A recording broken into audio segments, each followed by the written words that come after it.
Hello and welcome back to A Better World. This is your host Mitchell J. Rabin, and we're very glad you're joining us again today. Today we're going to have another very interesting show. We have Wayne Dyer on, who is the author of 19 books, a 20th in the making. And today we're going to be speaking about wisdom of the ages. Wayne Dyer is very well known all across the world for his writing, his wonderful writing, and his teaching.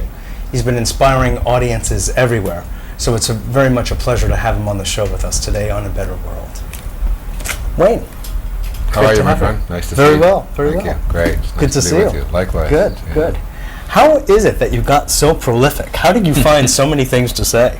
Well, they've often said if you want to get something done, ask a busy person. That's right, You know, sure. Don't ask someone who doesn't have any time because they can never find it. They can never find it, Yeah. sure. Do you feel that you're repeating the same kinds of themes, or that as your life moves on, you're having new insights into the nature of life? Well, I know that in the earliest books that I wrote, the emphasis that, like back in the 1970s with Your Erroneous Owns and Right, Own your Strings, first book. Right. Those books were really much more books about how to manage your emotions, how not to be victimized by other people. They were really psychology books. And you had a background formally in psychology. I have a PhD in clinical psychology, but and I taught at a major university, St. John's University in New York, for 7 years. But I read a book when I was in the 11th grade by Carl Jung. Most people don't read Jung when they're in the 11th grade, but the That's book was true. given to me by a relative. And Man and His Symbols? No, it was called Modern Man in Search of a Soul. And I was really very deeply touched by it. It was written in 1952. I was 12 years old at that time. And in there, he talked about he used archetypes. He was very famous for archetypes, Of course. you know. And he said that adults reach adulthood. You know, most of the time when we talk about development, a person developing, we think about children. We think the developmental stages or ages of children. You start out at infancy, and you go into pre-toddler, and then pre-adolescent, and adolescent, and finally you sort of arrive at this place called adulthood, and then you stop. Well, Jung said it wasn't that way. He said it's a continuous progression. And when you reach adulthood, there's also archetypes. And he said there were 4. And my life has really been a part of these 4, and my writing has been as well. He said the first archetype, what he called the lowest archetype, is the archetype of the athlete. And this is the time in our adult life. This was not a put down of athletes or athletics. He said it's the time in our adult life when our primary emphasis is on our body, what it can do, how strong it is, how beautiful it is, how attractive it is. Yes, right, physical. It's the physical stage. Right, so that you sort of identify yourself as a body. A lot of looking in the mirror, a lot of posing. Right, this kind of thing. He said then you move to what he called the second stage, which is the stage that most people in the Western world get stuck in and never get past. And he called this archetype the archetype of the warrior. And the warrior is the time when you take your physical body out into the world to do what warriors do. And what do warriors do? They compete, they fight, they conquer, they achieve, they collect, they set goals, they get as much as they can, they evaluate how important they are on the basis of what they have, what they do, what their reputation is. And outer identities. Right, and they see themselves as separate from everybody else. In other words, there's a pie out there, and there's only so many pieces in the pie, and I'm in competition with everybody out there who wants to get a piece of this pie. And so it's like it's a warring function. Right, and we're number one. You see it on television all the time during football season, particularly. We're number one. We're number one. It's like being number one. Victory. It's very important. Being better than and more important than, and getting more money, getting more stuff. All right, and a lot of people control of territory. Right, and when I was writing in my earliest books back in the 70s, I was really writing for warriors and athletes because I think I was more there in my own self. Now, did you do that naturally, or were you attempting to write to that audience? This was totally it was just happening as a result where I was. who you were at that time. He said the third archetype is what he called the archetype of the statesman or the stateswoman. And this time in your adult life, when you finally stop asking, what are my quotas, what's in it for me, and you begin to say, what are your quotas and how may I serve?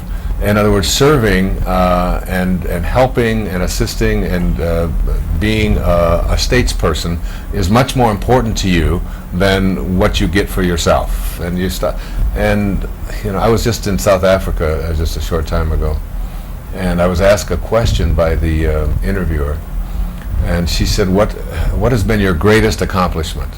Now, immediately my ego jumped into the interview, all right, and I started rattling off in my mind all of these fantastic things that I've done and how wonderful I am, all the appearances on the Tonight Show, all the books that were #1 in the, all the money that I've made, all of the impact that I've made, and so on.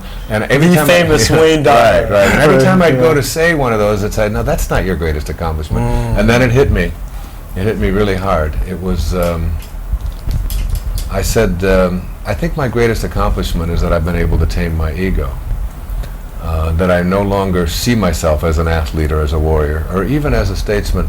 I don't see myself that way. I don't evaluate how important I am on the basis of what I have and what I do, what I achieve, what my reputation is. I see it in a much different context. And the fourth archetype that Jung talked about. More personal, would you say? In terms of your own inner accomplishment? More how am I able to serve? And how close am I to God? Because I've really come to an understanding that every conflict you have in your life, whatever it might be, with your children, with whomever you're involved in a relationship with strangers, people on the freeway, whatever, it's never between you and them. It's never between you and them. It's always between you and God. It's always that way. So that if you can ask yourself, if I were really closer and more connected to God, how would I be reacting right now? And you stop yourself from being angry, you stop yourself from being fearful, you stop yourself from all of the sort of negative emotions that are part of the athlete and the warrior time of your life, and you begin to say, the fourth archetype that Jung talked about, he called it the archetype of the spirit. And this is when you finally come to a realization that this is not who you are. This thing that you're in is not, that all of the stuff that you accumulate is just going to be dust in a short time. I mean, we're sitting in this room right now, and there's a camera here, and there's chairs, and there's clothes you're wearing, and there's 500 years from now, this will all be dust. Everything that's in here will be dust, and there'll be something else replacing. So in a sense, it isn't even real. It's just an illusion. It's just constantly. But there is something that transcends that impermanence, and that transcendent is the spirit.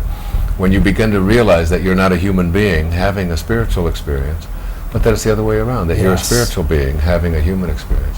And there were 60 people that I selected to write about their teachers and the teachings, and to provide an essay for each one of these people in Wisdom of the Ages. And these were people, all of them, whether it was Thoreau or whether it was Jesus or Buddha or whether it was Shakespeare or Rumi or Mother Teresa or Lao Tzu, whomever of these 60 people, all of them shared this sort of awareness that that there's something sacred. One of the Native Americans, Oren Lyon, said that when we walk upon Mother Earth, we always plant our feet very carefully, because we know the faces of our future generations are looking up at us from beneath the ground, and we never forget them.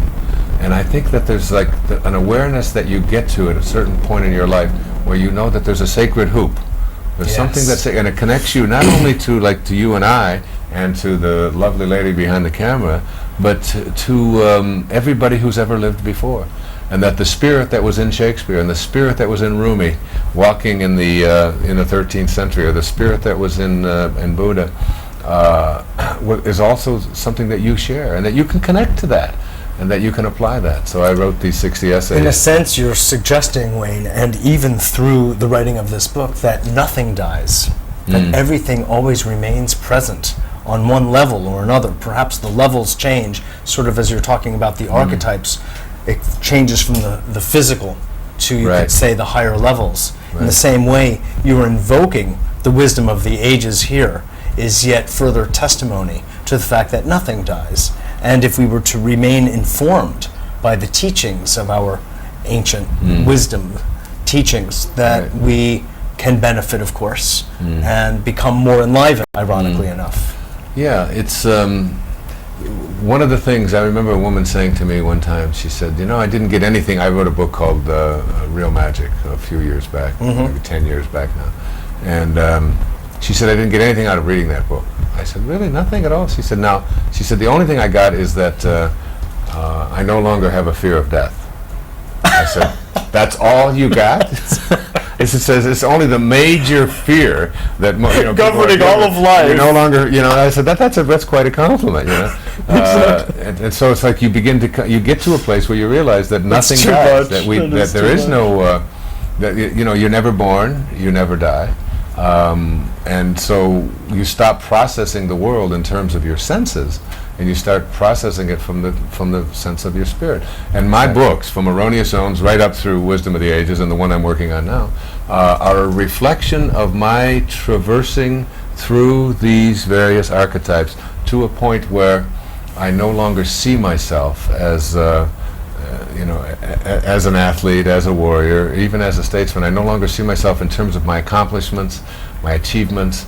I see myself as connected to the divine, and I think most of us, most people watching right now, have a great fear of their own divinity, because they've been conditioned to believe that divinity, that is God, is something that's outside of you, and that you pray to this God to have God do things for you. And have mercy, etc. Right, and the fact is that God isn't going to be doing anything different an hour from now than God is doing now, and you cannot influence God. God is the eternal now. And God is also not a withholding God.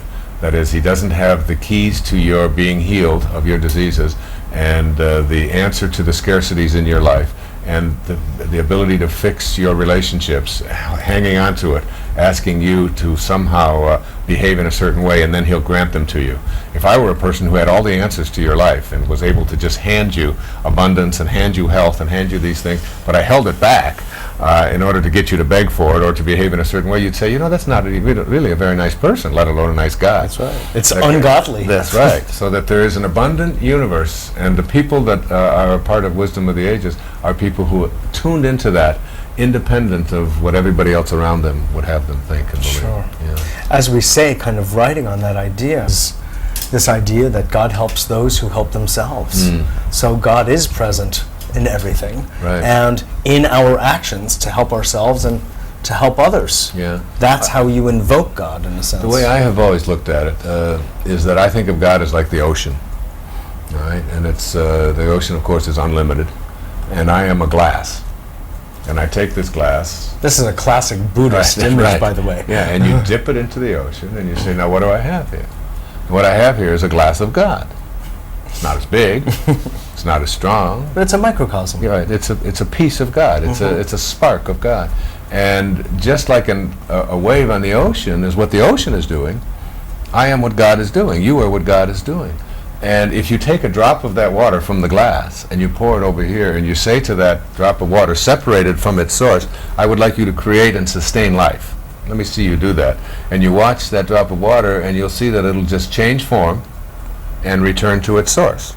I don't know if that sounds familiar, but that's what's happening to everybody watching right now. Sure. You're going to change form and return to your source. So as long as this drop of water is separate from its source, it loses the power of its source. All right. Now, how do you get this drop of water to get the power of its source? It has to reconnect to its source. And this drop of water is a symbol for your ego, for all of our egos. It's the part of us that believes that we are separate from our source. And as long as we are living in the ego, the part of us that really believes I'm separate from you, I'm better than you, I have to prove myself, you are always disempowered from your source. As soon as you reconnect to your source, you regain the power of the source. As soon as the water gets back in the ocean, it has all of the power of the ocean available to it. As soon as you reconnect to God, and that's why meditation, that's why getting peaceful, that's why being much more spiritual, gives you, empowers you with the power of your source. Sure. Yeah. Absolutely. And you were clearly empowered in the writing of this book, if I may say. It really comes through. And would you share with the audience, Wayne, the story? I thought it was really quite wonderful of how you gave birth, if you will, to this book, because it's unusual. It's not typical for someone to sit down and do what you did. Right. Well, first of all, maybe everybody watching, if you could just take 1 second, and I always ask people in my audience to do this, just point to yourself, just point to yourself. And everybody out there watching will do this. Everybody does this. You never see anybody do this. Okay, so when we point to ourselves, we're pointing to our heart. This is where we do our living. Where Yes. it's the symbol for how we feel rather than how we analyze and how we process. All right? And that's how I write. I write from my heart. It's how I speak. It's how I do an interview such as this. I just get quiet and I just talk from my heart. Yes. Sometimes I do it for 4 or 5 hours in front of an audience, but that's the way I do it. And that's also the way I write. I don't use a machine. I don't write with a word processor. I don't write with a typewriter. You write. Because to me it interferes with my heart. I put my hand on the table and I allow the energy to come through the table, on through my arm, through my heart, and into my hand and onto the page. That's the way I write. I always have my hand here, and I feel like I'm making this hoop. Now, when I wrote, circle. Yes, it's a circle through the heart. Now, when I wrote Wisdom of the Ages, I took 60 of the most powerful and important teachers and teachings. I took enlightenment as a state that you can reach. That if you take these 60 themes, my idea was you take these 60 themes. Love, confidence, meditation, patience, hope, forgiveness, and so on. You take these 60 themes, and I'm going to write an essay, and I'm going to listen to people who have spoken about it, whether it was Jesus speaking about being childlike, or whether it was Michelangelo speaking about hope, or whether it was Mother Teresa speaking, about confidence, or Da Vinci speaking about patience, whatever it might be. And then what I would do is I knew I had 60 days to write this book. So I was going to write 60 essays in 60 Well, you days. set yourself up to complete I had January it and in 60 February. That was days. it. I had those 2 months free, and I had just set them aside. And I went away, and I took just a truckload full of all of this reference material and so on.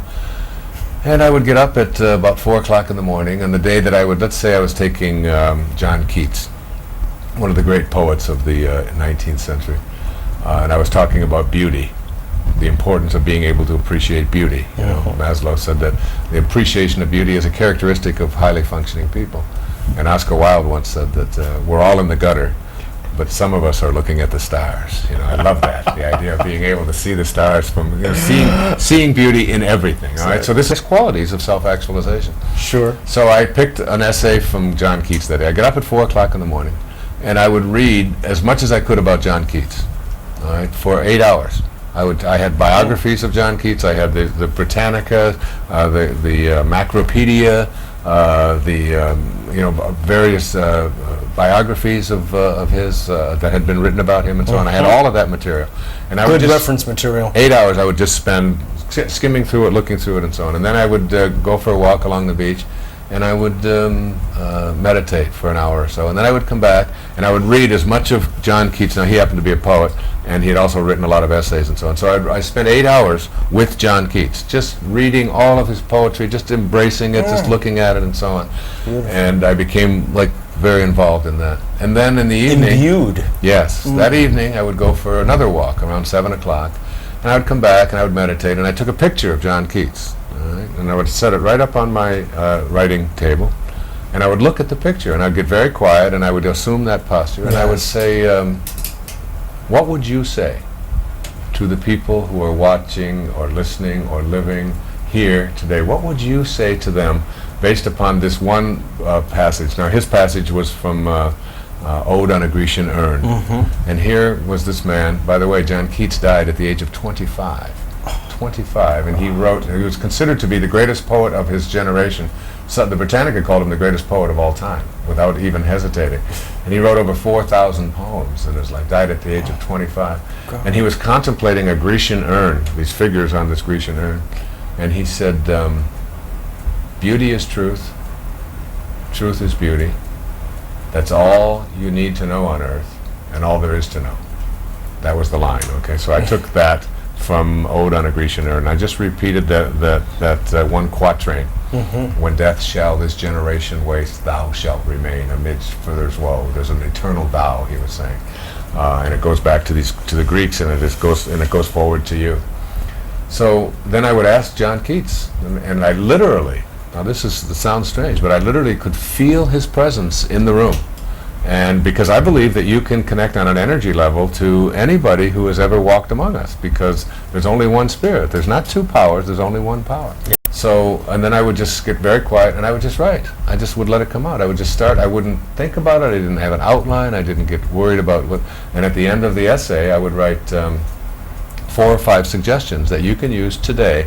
My idea was that you read one of these essays every day for 60 days, practice meditation every day for 60 days, and just watch what begins to happen to your life. You'll begin to see yourself becoming imbued with these qualities, these characteristics of what we call self-actualizing people. Mm-hmm. And that's how I wrote the whole thing. And I did one day at a time, and it was the most blissful, easy, fun. I mean, I almost feel guilty taking the royalties. I still take them because I've overcome that. Yes, but it was just such a sweet. That's the only way I can describe it. It's sort of like you were merging with these wonderful sages. Right. A new one every day. Precisely. It was. You know what it was, Mitch? It was like going back to college and involving yourself, reading Shakespeare or reading Milton or reading Pope or Omar Khayyam or one of the philosophers like Confucius or studying art through Michelangelo or whatever, but not having to be graded on it, not having to worry about your transcript. You're not doing it. Nobody's looking over your shoulder. Yeah, you're not interpreting it because always when you would read, say Keats and Pope, they would say, now compare and contrast what critical analysis. Right.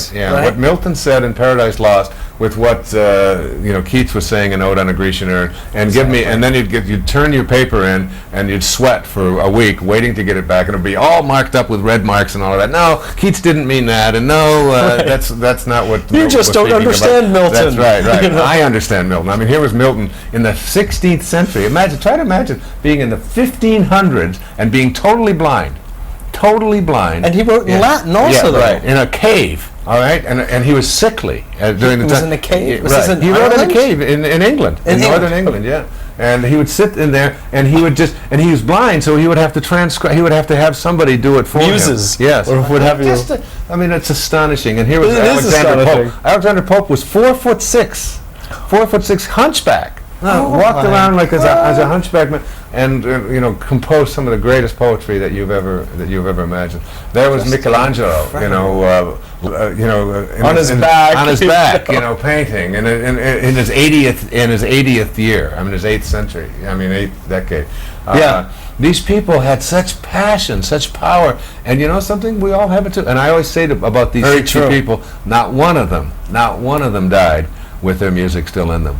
And that's something that I think is probably the most important quality that anybody watching can embrace and say, look, there's music playing in me. Khalil Gibran, one of the great Lebanese poets, said that when you're, and he's another one who I wrote an essay about. Yes, indeed. He said, when you are born, your work is placed in your heart. It's in there. There's a purpose to your being here. You're on a heroic mission. Don't be just a commuter. Don't find yourself saying, like Tolstoy's Ivan Ilyich. So, can you imagine lying on your deathbed and saying, what if my whole life has been wrong? What if I came here to do something that is really very powerful for me to do, and I felt the urge to do it all the time, but I never did it because my mother wouldn't let me, or because my grandparents told me that I had to be a haberdasher instead of doing what I'm here for. Whatever that story or excuse. Right. It doesn't measure up. These people, were what Maslow always said, they were independent of the good opinion of other people. They were not running their life on the basis of whether somebody liked them. And he said their flaws were that they resisted enculturation. They didn't fit in. They were misfits, many of them. I mean, here was Walt Whitman, considered to be a misfit in his lifetime. William Blake was thought to be insane in his lifetime. Thoreau, it wasn't until many years later that these men were appreciated. Many of them. Some were executed. Cicero was executed for his ideas. Jesus, of course, was crucified for them. Emerson, Galileo, Bruno, some of them burned. Many of these people were vilified for, but nevertheless they felt something inside, and they were not going to allow themselves to be to be held back. That's right. That's to a wilt. quality. Yeah, You that's know, right. That's a to good way die to on put the it. vine, so to Right. speak, which is Precisely. Yeah. a tragedy. Yeah. Absolutely. Yeah. Well, I think that you deserve now to be named among them. Well, thank you. Thank your you. Yeah. amount of your prolific writing and your commitment to your audience is really very clear. And just in reflecting for a moment, Wayne, on what you were talking about, the archetype stages of development as per Jung, it's clear that you are now very much in a point of service, if you don't mind my saying. It's your attitude about yourself is such that it very much reads, in my experience of knowing you, where you are there for service. You are there for answering a higher call, which is in fact what these men Right. Precisely. and women have done who you have selected in this book. When I speak, I hope that's okay to say oh sure, publicly absolutely. like this. When yeah. I speak to an audience, I'm always the last one out of the building. The last one out. Everybody that wants to talk to me, I talk to. I feel that the people who come, I'm always surprised that anybody shows up when I speak, because my kids don't listen to anything that I say. Okay, they just think I'm a dork. You know, they oh God, come on, Dad, Get off it, Dad. Yeah, that's right. But I do feel a very strong sense of not obligation, but commitment to being kind to everybody who's there, and anybody who might have a question, anybody who wants a hug, anybody, you know. I don't know if you know it or not, but everybody who writes to me for the last 20 years, I send a book to, a free book. It's been a policy with me, and it's been one of the great joys of my life. It's like it's a kind of networking. You know, you send a child will write to me and say, my mommy was talking about this, and you send them an autograph book and they're 13 years old. Well, 10 years later they're 23 years old and you're their hero. You sent me a book when I was in junior high school, and I've told everybody about that. And you don't do it for that reason. You do it because your heart tells you, give back. Serve. The real you. Yeah, serve, and that's been. Yes. It's something that I feel very strong. I always sort of resent when I go into to hear somebody speak, and then they speak, and then they're ushered out the back door, and they're in a limo, and they're back in their hotel room. Meantime, Excuse me. Yes, right, yeah. I had a question. The guru is now disappeared. Exactly. Floated off into another land, Exactly. and all of you, you people who live at these lower levels can just Sure. you Go can among fend your for own yourself. ways. Right, Exactly. yeah, right. Well, I want to just tell you, it's really been a pleasure for me and an Thank honor you. to get to know you and spend time with you. And Thank you. actually, some of your people are now coming toward me these days. Great. They've now called me, some folks who you've sent to me, and they say, oh yes, Wayne, Dr. Dyer sent me a book of his own and autographed it. And Right, just very yeah. beaming and proud. Yeah, And yeah. it's really Well, very thank you. nice. It's lovely to know you and all of the work that you're doing. I really celebrate it and honor it. And I think the whole idea of teaching people about energy and how they can heal themselves of energies and so on, it's an exciting thing. We're going to see more and more of it. Yes, and I know indeed. you're involved in it, and so am I. Yes, indeed. Well, Yeah. I'm so glad. Yeah, Thanks you, for my being friend. on the Thanks. show. God bless Absolutely. you. God Thank you. bless. Thanks. Wow, I hope you enjoyed that like I did. Thanks so much for joining us. Please stay tuned for next week, and look forward to seeing you then.